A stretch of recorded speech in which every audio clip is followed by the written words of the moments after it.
You ever have one of those days where you think, how did I get here? I mean, really, how did I end up in a situation where I'm face to face with a rhinoceros?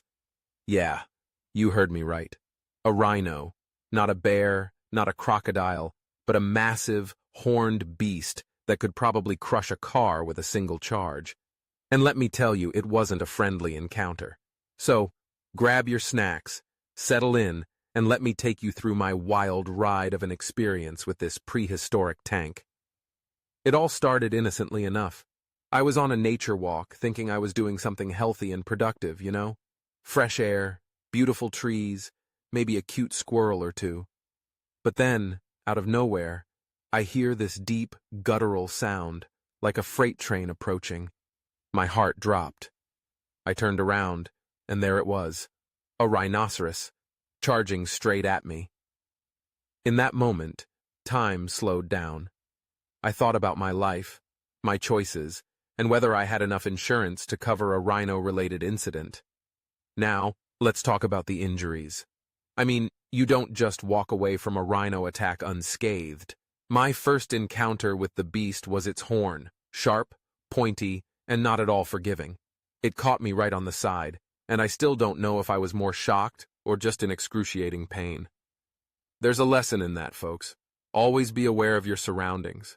I ended up with a gash that looked like I'd been in a sword fight with a pirate. Then, as I stumbled back, trying to process what was happening, the rhino decided it wasn't done with me yet. It charged again, and this time, I wasn't quick enough. It knocked me to the ground like I was a rag doll. I hit the ground hard, and let me tell you, the ground doesn't give.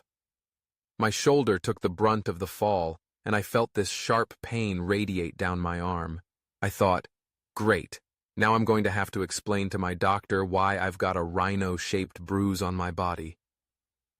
As I tried to scramble away, I could feel the adrenaline pumping through my veins. It's a weird mix of fear and survival instinct. You don't think about how you're going to look in a hospital gown. You just want to get out of there alive. But the rhino wasn't done. It stomped its foot, and I felt the ground shake beneath me. I was in the middle of a real-life stampede, and I was the target.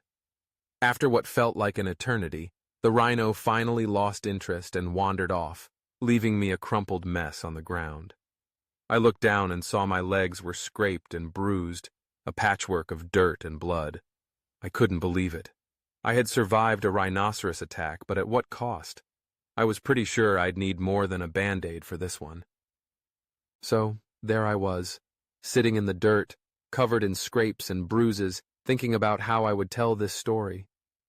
Hey guys, guess what? I got attacked by a rhino today. It's not exactly your everyday conversation starter, but it's definitely a story that's going to get some attention.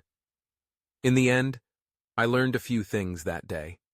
Always pay attention to your surroundings. Don't underestimate the power of nature. And maybe, just maybe, stick to the paved paths. And if you ever find yourself in a situation with a rhino, just remember, they're not as cute as they look in the documentaries. Trust me on that one.